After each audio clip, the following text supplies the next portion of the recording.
नमो ब्रह्मणे नमो अस्त्वग्नये नमः पृथिव्यै नमः औषधिभ्यः नमो वाचे नमो वाचस्पतये नमो विष्णवे बृहते करोमि। ओम शांति शांति शांति। हरि ओम। पूर्णमदः पूर्णमिदं पूर्णात् पूर्णमुदच्यते पूर्णस्य पूर्णमादाय पूर्णमेवावशिष्यते। ओम शांति शांति शांति। हरि ओम तत्सत्। श्री रामकृष्णार्पणमस्तु।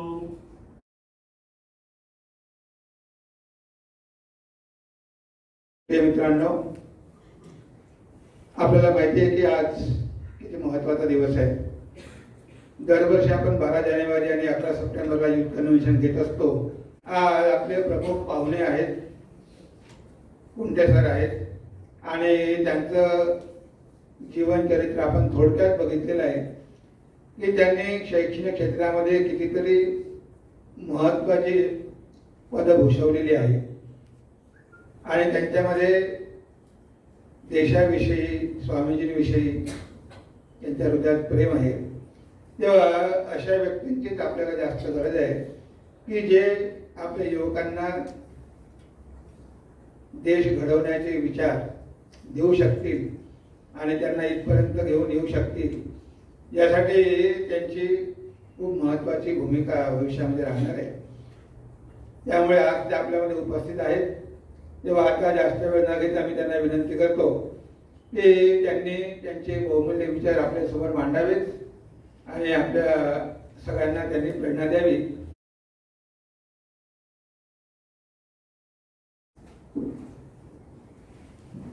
ज्या पवित्र वास्तूमध्ये आता आपण आलेलो आहोत, खरं म्हणजे अशा पवित्र वास्तूमध्ये पवित्र कार्य करणाऱ्यांच्या सहवासामध्ये आलं की आपल्यामध्ये आपोआप काही ना काही परिवर्तन होत राहतं।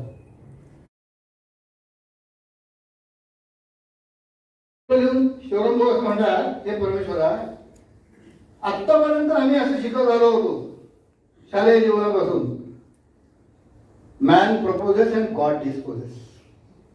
माणूस काहीतरी ठरवतो, विचार करतो, योजना असतो, अमुक करीन तमुक करीन वगैरे वगैरे, आणि दैव त्याच्या विरुद्ध काहीतरी घडवतो। पण शिवराम भाऊ म्हणतात, मला भोवतालच्या सगळ्या परिस्थितीकडे पाहिल्यावर असं वाटतं, भारतातल्या सगळ्या समाज जीवनाकडे बघितल्यावर असं वाटतं की हे काही खरं नाही आमच्या देशाच्या बाबतीत। आमच्या देशाच्या बाबतीत खरं काय आहे? God proposes and man disposes. ओम नमः श्री यतिराजाय विवेकानंद सूरये सच्चित् सुखस्वरूपाय स्वामिने तापहारिणे स्वामिने तापहारिणे। तुम्ही मठामध्ये आलेला आहात हे तुमचं एक सौभाग्यच आहे, कारण मठामध्ये येण्यासाठी योगायोग जुळून येणं ती सुद्धा भगवंताची त्या कृपा असते। आणि तुम्ही इथे आलात तर मठामधून काहीतरी तुम्हाला घेऊन जावं लागेल। तेव्हा सगळ्या गोष्टी आपल्याला कमी वेळामध्ये मिळणं शक्य नाही। मी एक छोटीशी कविता लिहिलेली आहे की तुम्हाला काय आवश्यक आहे, आणि जाताना तुम्हाला आम्ही एक पुस्तक देऊ, युवकांसाठी विवेकानंद। त्या पुस्तकाच्या मागच्या पानावर ही कविता छापलेली आहे, म्हणजे ही तुमच्यासोबत राहील। तेव्हा मी म्हणतो आणि तुम्हाला नंतर म्हणायचं आहे, आणि त्यानंतर आपण आजच्या आपल्या विषयाला सुरुवात करूया। स्वामी विवेकानंदांच्या स्वप्नातला युवक असावा असा। आता युवक कसा असावा, तर एक एक वाक्य मी म्हणतो, तुम्हाला म्हणायचं आहे। जे तुम्ही म्हटलं म्हणजे मग ते तुमचं होईल आणि तुम्हाला त्याचं आचरण करण्यासाठी प्रयत्न करावे लागतील। चेहऱ्यावर तेज आहे, देहामध्ये शक्ती आहे, मनामध्ये उत्साह आहे, बुद्धीमध्ये विवेक आहे, हृदयामध्ये करुणा आहे, मातृभूमीवर प्रेम आहे, इंद्रियांवर संयम आहे, मन ज्याचे स्थिर आहे, आत्मविश्वास दृढ आहे, इच्छाशक्ती प्रबळ आहे, धाडसाचे बळ आहे, सिंहासारखा निर्भय आहे, ध्येय ज्याचे उच्च आहे, सत्य ज्याचा ईश्वर आहे, व्यसनांपासून मुक्त आहे, जीवनामध्ये शिस्त आहे, प्रेमळ ज्याचा सूर आहे, मानवता हेच कुळ आहे, गुरुजनांचा आदर आहे, पालकांवरती श्रद्धा आहे, दिनदुबळ्यांचा मित्र आहे, सेवेसाठी तत्पर आहे, देवावरती भक्ती आहे, जीवनामध्ये नीती आहे, चारित्र्य ज्याचे शुद्ध आहे, तोच आदर्श युवक आहे. तेव्हा बघा, इतक्या गोष्टी तुम्हाला आत्मसात करायच्या आहे. तर एवढ्या जरी शक्य झाल्या नाही, स्वामीजी म्हणाले की तुम्ही जरी 5 विचार तुम्ही जीवनामध्ये घेतले आणि त्याप्रमाणे आचरण केलं तरी तुम्ही खरे खरे शिक्षित व्हाल. एखादा पंडित असेल, त्याने खूप ग्रंथ पाठ केलेली असेल. स्वामी विवेकानंद इंग्रजीमध्ये म्हणायचे, if you have assimilated 5 ideas and made them your life and character, you have more education than a pandit who has got by heart a whole library.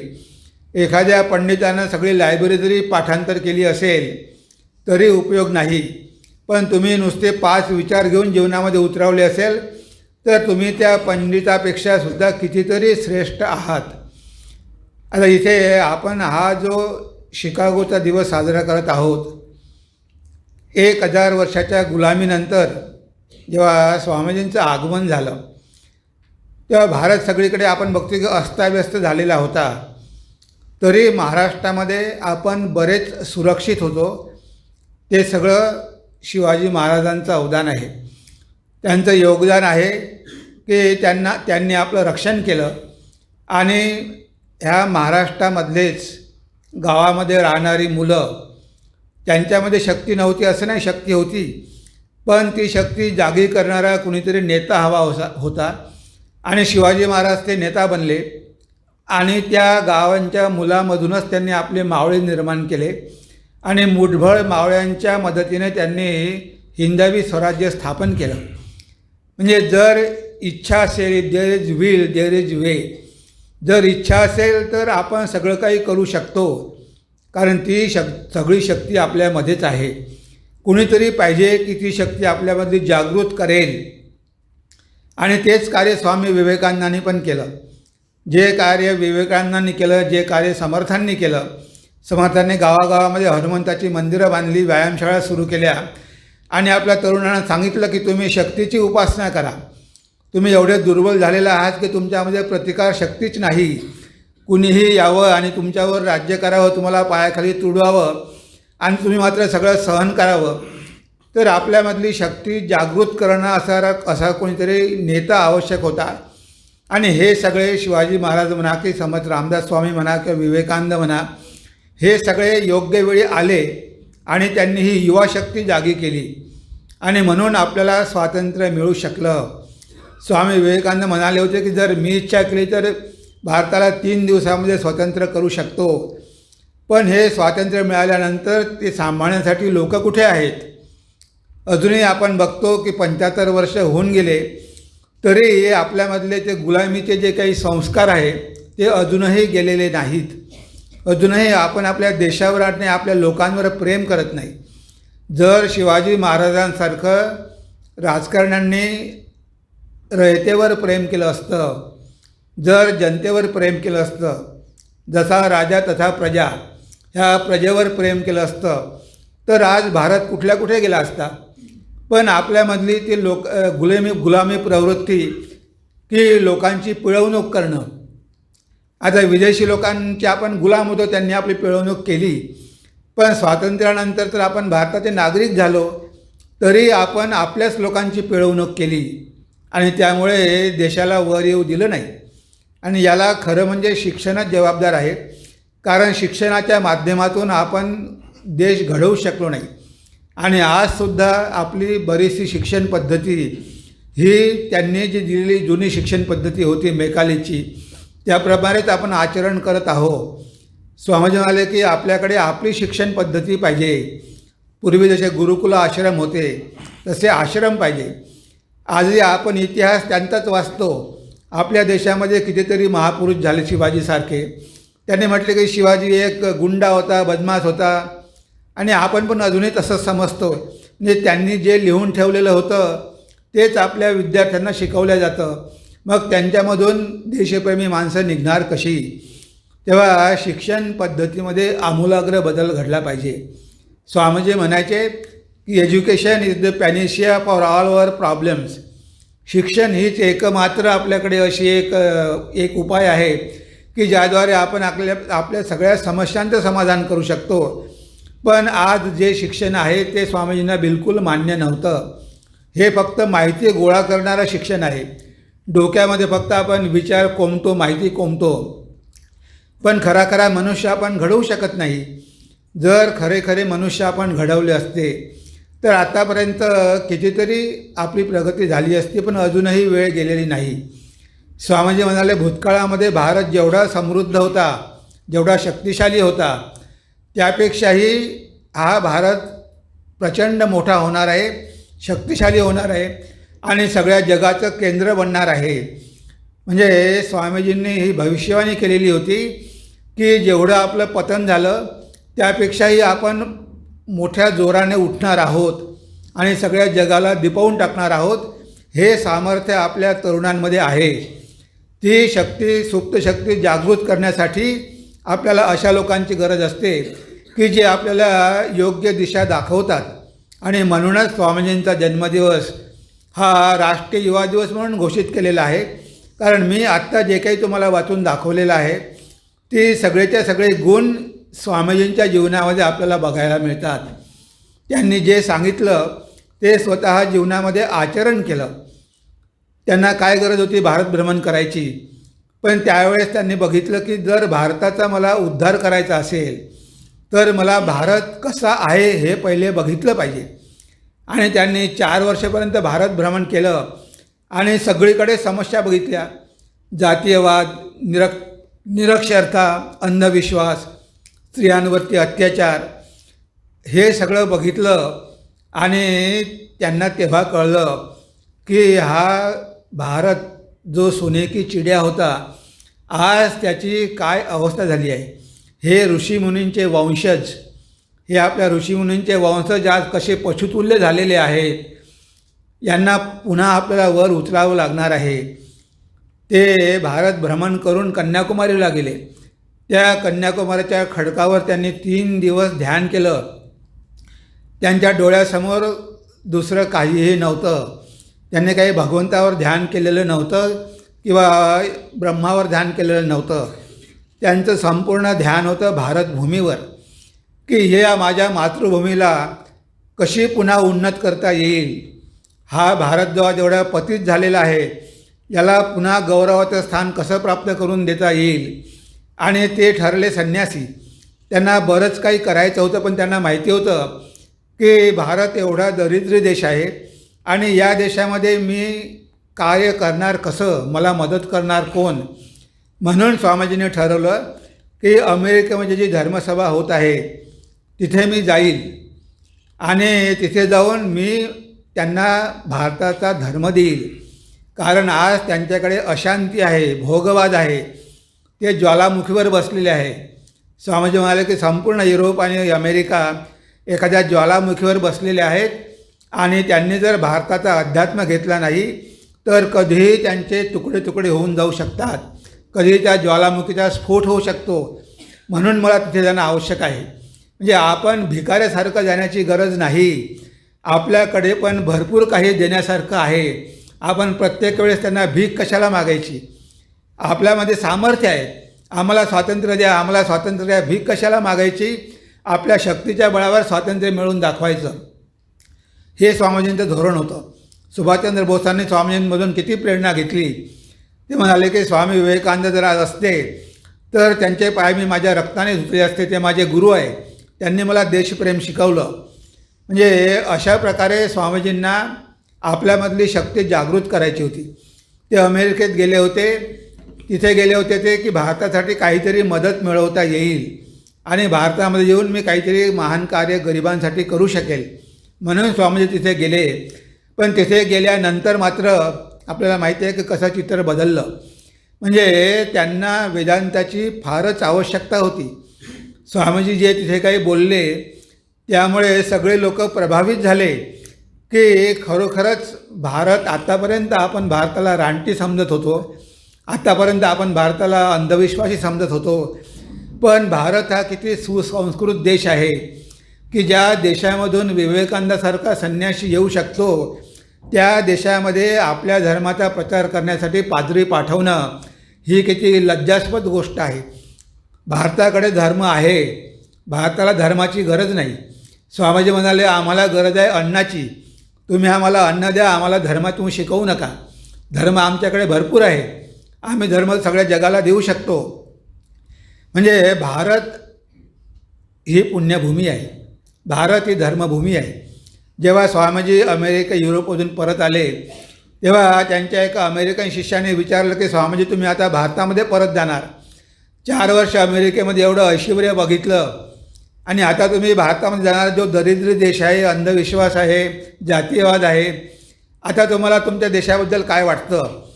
तेव्हा स्वामीजी म्हणाले की 4 वर्षापूर्वी जेव्हा मी भारत सोडला तेव्हा भारतावर प्रेम केलं, पण 4 वर्षानंतर जेव्हा मी आता माझ्या भारत देशामध्ये परत जात आहे, आता मला भारताची माती पवित्र आहे, भारताचं पाणी पवित्र आहे, भारताची हवा पवित्र आहे.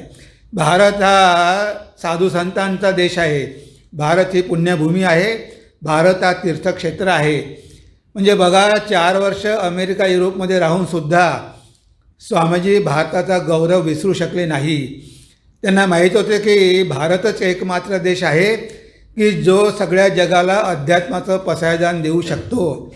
कोणत्याही देशामध्ये एवढा अध्यात्म नाही.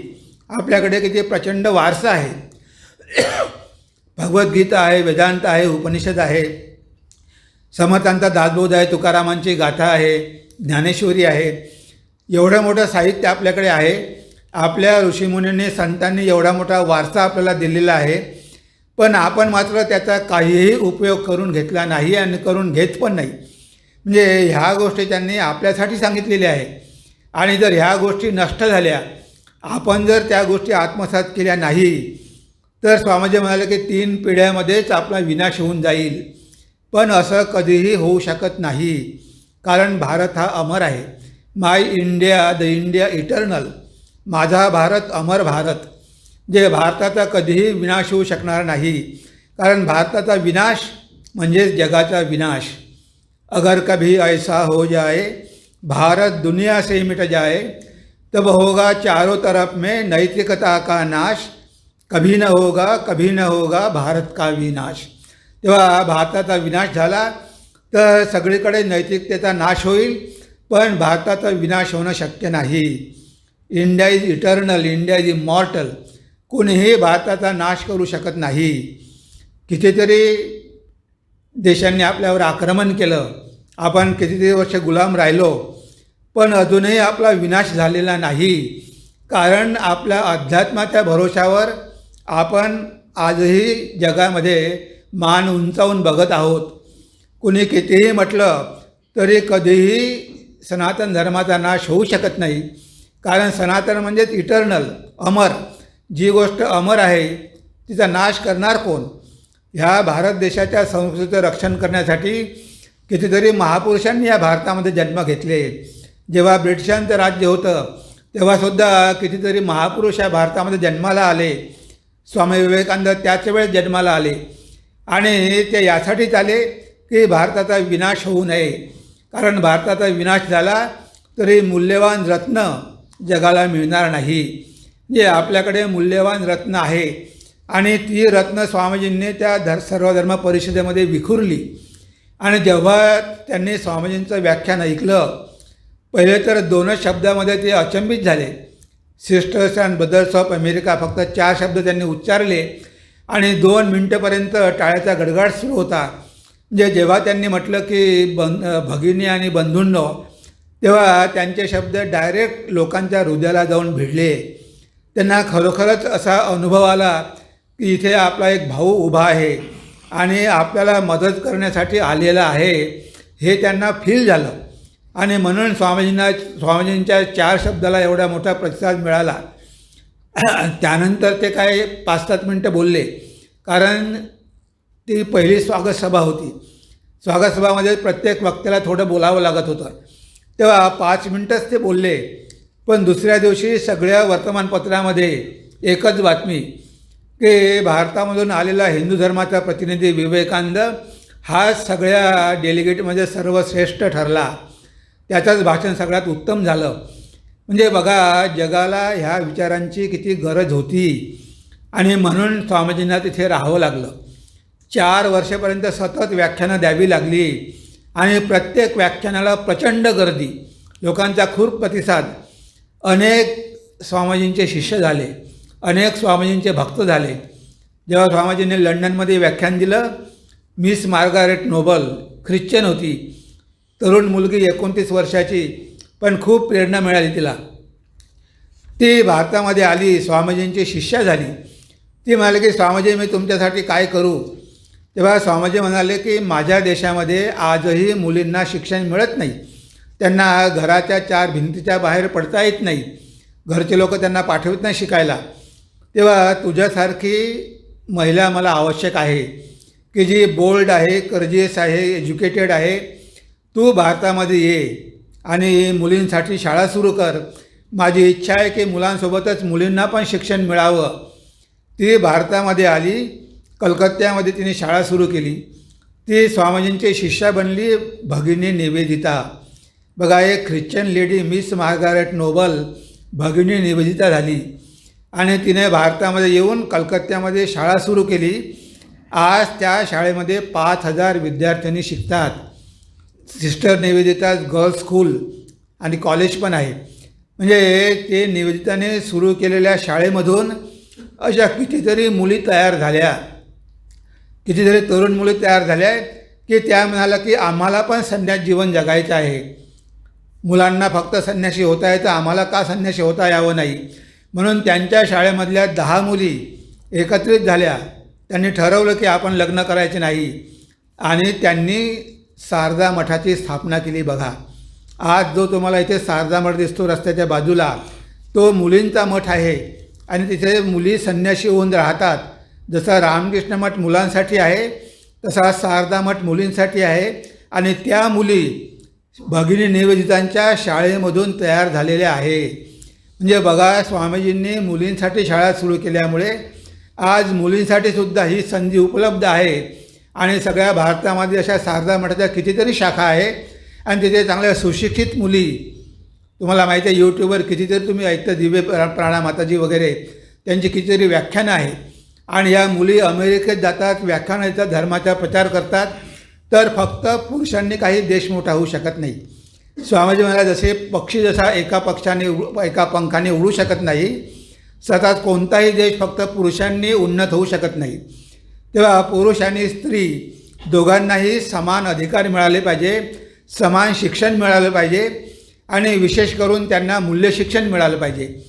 हे मूल्यशिक्षण मिळावं म्हणूनच आपण ही मोठी संस्था उभी करत आहोत, विवेकानंद ज्ञानपीठ. एक बिल्डिंग आपली पूर्ण होत आलेली आहे. तिथे तुम्हाला योगा, मेडिटेशन, मॉरल क्लासेस, लहान मुलांसाठी समर कॅम्प, हे झोपडपट्टीमध्ये मुलांसाठी विवेकानंद बालक संघ, योगा, मेडिटेशन, मोठं ऑडिटोरियम, हे सगळे कार्यक्रम युवकांसाठी आहे. कारण स्वामीजींना युवक हवे होते. ते म्हणायचे, my hope lies in the younger generation, the modern generation. Out of them will come my workers, they will solve the problems of India like a lion. तर या तरुणांमधूनच भविष्यातले माझे कार्यकर्ते निर्माण होणार आहे आणि तेच देशासमोरील सगळ्या समस्यांचा फडशा पाडतील. तेव्हा आज आपल्या देशामध्ये असे व्यक्ती हळूहळू निर्माण होत आहे. आज परिस्थिती बदलत आहे. आज आपण जागे होत आहोत. इतके वर्षाची निद्रा आपली भांगत आहे. आता आपल्याला आपली शक्ती कळलेली आहे. ती शक्ती आहे, पण आपल्याला माहिती नव्हतं. स्वामीजी म्हणायचे, all power is within you. You can do anything and everything. Believe in that and do not believe that you are weak. म्हणजे आपल्यामध्ये सगळी शक्ती विराजमान आहे. आपल्यामध्ये अनंत शक्ती आहे, आत्मशक्ती आहे. यावर विश्वास ठेवा, आत्मविश्वास ठेवा आणि स्वतःला कधीही दुर्बल समजू नका. ह्या जगामध्ये कोणतीही गोष्ट करणं मनुष्याला अशक्य नाही, कारण ती अनंत शक्ती आपल्यामध्ये आहे, फक्त प्रगट करायची आहे. ती आज सुप्तावस्थेमध्ये आहे. आणि स्वामी विवेकानंद साहित्य जेव्हा तुम्ही वाचाल तेव्हा तुम्हाला संपूर्ण शिक्षण मिळेल. शाळा कॉलेजमध्ये तुम्हाला फक्त 50% शिक्षण मिळतं, पण बाकी 50% शिक्षण तुम्हाला स्वामीजी देईल. तुमच्यामध्ये आत्मविश्वास, निर्भयता किंवा आत्मनिर्भरता, करेज, साहस, सेवा हे सगळे भाव स्वामीजीचे साहित्य वाचल्यानंतर तुमच्यामध्ये येणार आहे. तर अशा प्रकारे स्वामीजींनी अमेरिका, युरोपमध्ये तर प्रचंड कार्य केलं. भारताचा झेंडा तिथे फडकावला आणि विश्वविजयी होऊन भारतामध्ये परतले आणि त्यांचं काय मोठ्या प्रमाणामध्ये भारतात स्वागत करण्यात आलं. त्यांनी सांगितलं कुंडे सरांनी की फिशरमॅनसुद्धा सण साजरा करत होते. त्यांना विचारलं, तुम्ही हे काय करताय? मला माहिती नाही का, विश्वगुरू आज भारतामध्ये परत आलेला आहे, त्याचा आम्ही साजरा करत आहोत. म्हणजे स्वामीजी भारतामध्ये आले तेव्हा सगळा भारत जागा झालेला होता. प्रत्येक ठिकाणी त्यांचा रथ होता, ते रथ घोडे ओढत नव्हता, तर तरुण मुलं घोडे सोडून त्या रथाला ओढायचे. एवढं प्रचंड स्वामीजींचं स्वागत झालं. या स्वामीजींच्या जीवनावर मी एक नाटक लिहिलेलं आहे. ते नाटक तुम्हाला यूट्यूबवर मिळेल. मराठीमध्ये आणि हिंदीमध्ये आहे, युगनायक विवेकानंद. त्याचे सुरुवातीचे 2 शो आम्ही गणेश कला क्रीडामध्ये केलेले होते. त्यावेळेस हा रथ आम्ही तिथे दाखवलेला होता. त्या रथामध्ये स्वामीजी बसलेले आहे आणि युवक तो रथ ओढत आहे. अशा प्रकारे आपण तिथे दाखवलेलं होतं. ते नाटक यूट्यूबवर ह्युमन एक्सलन्स रामकृष्ण मठ इथे आहे, आम्ही जे अपलोड केलेलं आहे. आणि भारतामध्ये दिल्लीमध्ये 2 प्रयोग झाले. तिथे राष्ट्रपतीसमोर एक प्रयोग झाला. त्यानंतर गडकरींनी नागपूरला 2 वेळा बोलावलं त्यांच्या खासदार सांस्कृतिक कार्यक्रमामध्ये. 2 वर्ष आम्ही तिथे 2 शो केले. इथे बरोड्याला झाला, ठाण्याला झाला, इथे मोहोळ साहेबांनी सुद्धा इथे एक शो अरेंज केला होता. म्हणजे असे कितीतरी आपण त्या हिंदी नाटकाचे शो केलेले होते आणि ते नाटक आपण टाकलेलं आहे. पण तिथे स्वामीजी गेल्यानंतर, शिकागोमध्ये गेल्यानंतर त्यांना कितीतरी संकटांचा सामना करावा लागला. त्यांच्याकडे ओळखपत्र नव्हतं, रजिस्टर करण्याची तारीख निघून गेलेली होती. तरी पण ह्या सगळ्या संकटांचा त्यांनी सामना केला. ते कधीही घाबरले नाही किंवा पळून आले नाही आणि भगवंताने त्यांना योग्य दिशा दाखवली आणि शेवटी ते त्या धर्म परिषदेमध्ये डेलिगेट होऊ शकले. नाहीतर फार अवघड होतं. कोणीही त्यांना ओळखपत्र दिलेलं नव्हतं भारतामधून. पण ती गोष्ट खूप मोठी आहे. आपल्याला एवढ्या कमी वेळामध्ये ते सगळं काही संपवणं शक्य नाही. पण स्वामीजींनी जे 10 मिनिटाचं व्याख्यान शिकागोमध्ये दिलेलं होतं, त्या व्याख्यानाचा शॉर्ट आम्ही आमच्या नाटकामध्ये दाखवलेला आहे.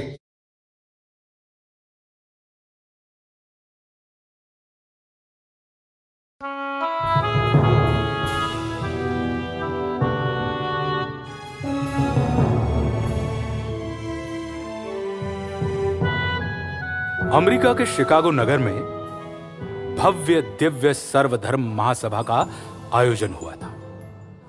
देश विदेशों से विभिन्न धर्मों के प्रतिनिधि उसमें हिस्सा लेने आने वाले थे। हर कोई अपना ही धर्म किस प्रकार श्रेष्ठ है यह दिखाने का प्रयास करने वाला था। हर कोई पूरी तैयारी के साथ सभा में बोलने वाला था। पर स्वामी जी वीर योद्धाओं की भांति सभा में अकेले ही चले गए थे।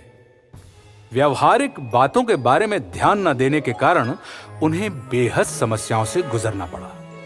ठंड थी पर गर्म कपड़े नहीं थे, महंगाई थी, पास पैसे नहीं थे, पराया देश और पास में पहचान पत्र नहीं था। भूख तो लगती थी पर भिक्षा पर्याप्त नहीं थी। देश के लिए प्राण गंवाने पड़े तो भी ठीक है, पर मैं कायरों की भांति भागूंगा नहीं। समस्याओं का सामना करते हुए यहीं रहूंगा।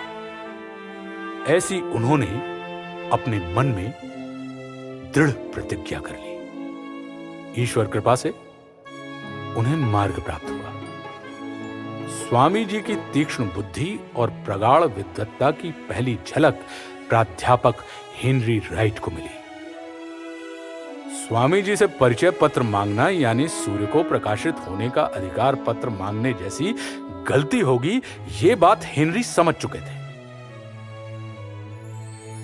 उन्होंने स्वयं परिषद अध्यक्ष महोदय को स्वामी जी के अनुमोदन स्वरूप परिचय पत्र दिया। इसी कारण स्वामी जी को धर्म सभा में बोलने की अनुमति प्राप्त हुई। 11 सितंबर 1893 के दिन नया इतिहास रचा जाने वाला था। देवी देवता, ऋषि मुनि, संत महात्मा मानो वहां दिव्य देह धारण कर इस वीर पुत्र के वचन सुनने के लिए आतुर हुए थे। पर यह सन्यासी थोड़ा डरा हुआ था। 7000 बुद्धिमान, शिक्षित, विद्वान जन समुदाय को संबोधित करने का उन्हें अनुभव नहीं था। भाषण की कोई तैयारी नहीं की थी। सुबह के सत्र में उन्होंने भाषण नहीं किया, पर अब बोलना जरूरी था। ईश्वर कृपा और पूर्वजों के आशीर्वाद थे, साथ मां सरस्वती का वरद हस्त भी था।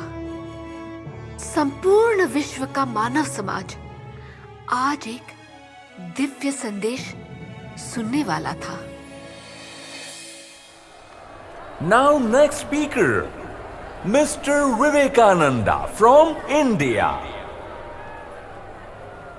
मन ही मन गुरु के चरण स्पर्श कर, मां सरस्वती को वंदन कर ये आर्यपुत्र सभा के समक्ष खड़ा था। सबने देखा, ये तो ज्ञान भास्कर है, और प्रज्वलित सूर्य अवतरित हुआ। जैसे महाप्रकाश रूप किरणों ने सभा को शुभ्र दिव्यता से भर दिया। Sisters and brothers of America,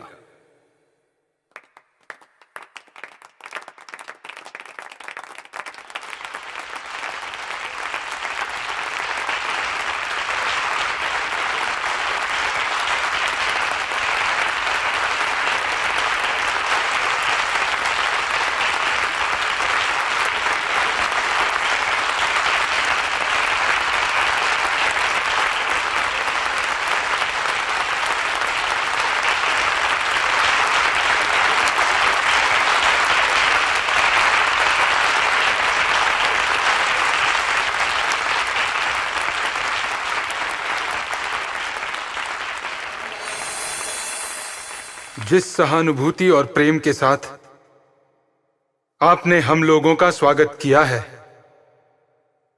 उसे देखकर मेरा हृदय अकथनीय आनंद से प्रफुल्लित हो रहा है।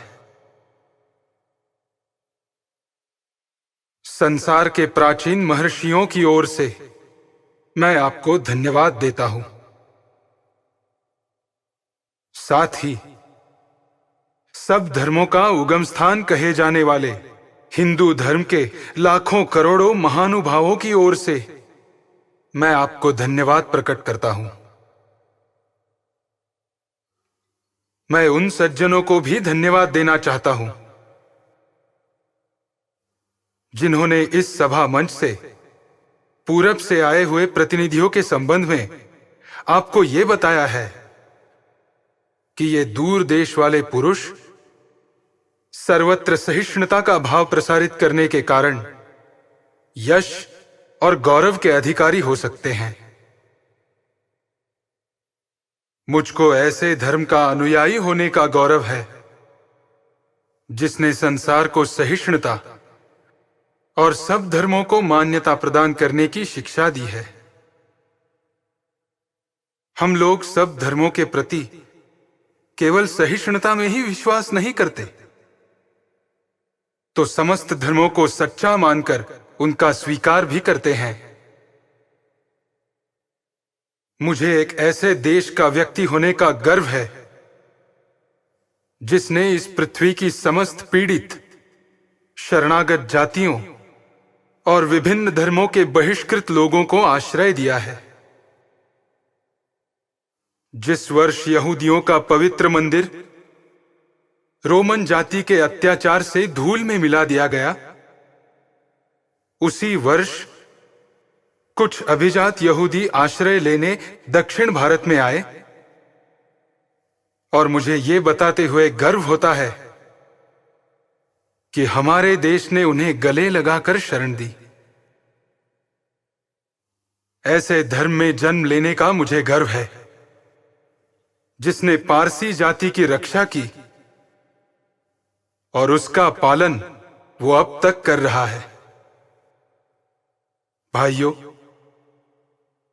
मैं आप लोगों को एक स्तोत्र के कुछ पद सुनाता हूं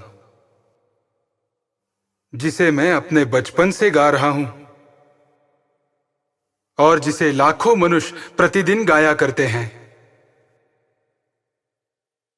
रुचि नाम वैचित्र्यात् रुजुकुटिल नाना पथजुषाम नृणामेको गम्यस त्वमसि पयसाम अर्णवैव। जैसे विभिन्न नदियां भिन्न भिन्न स्रोतों से निकलकर समुद्र में ही मिल जाती हैं, उसी प्रकार है प्रभु, भिन्न भिन्न रुचि के अनुसार विभिन्न टेढ़े मेढ़े या सीधे रास्ते से जाने वाले लोग अंत में तुझी में आकर एकरूप हो जाते हैं। ये सभा जो संसार की अब तक की सर्वश्रेष्ठ सभाओं में से एक है, उसी मंच से मैं गीता के अद्भुत उपदेश को उद्धृत करना चाहता हूं, जो हमें बतलाता है, ये यथा माम प्रपद्यन्ते तांस तथैव भजाम्यहम् मम वर्त्मानुवर्तन्ते मनुष्याः पार्थ सर्वशः। जो कोई मेरी ओर आता है, चाहे किसी प्रकार से हो, मैं उनको प्राप्त होता हूं। लोग भिन्न भिन्न मार्ग द्वारा प्रयत्न करते हुए अंत में मेरी ही ओर आते हैं। सांप्रदायिकता, संकीर्णता और इनसे उत्पन्न हुई भयंकर स्वधर्म विषयक उन्मत्तता ने इस सुंदर पृथ्वी पर बहुत समय तक राज किया है। इनके घोर अत्याचार से पृथ्वी भर गई है। इन्होंने अनेक बार मानव रक्त से धरती को सींचा है, सभ्यता नष्ट कर दी है और समस्त जातियों को हताश कर दिया है। अगर ये सब न होता तो मानव समाज आज की अवस्था से कहीं अधिक उन्नत हो गया होता, पर अब उनका भी समय आ गया है और मैं पूर्ण आशा करता हूं कि जो घंटानाद आज सुबह इस सभा के सम्मान में बजाया गया,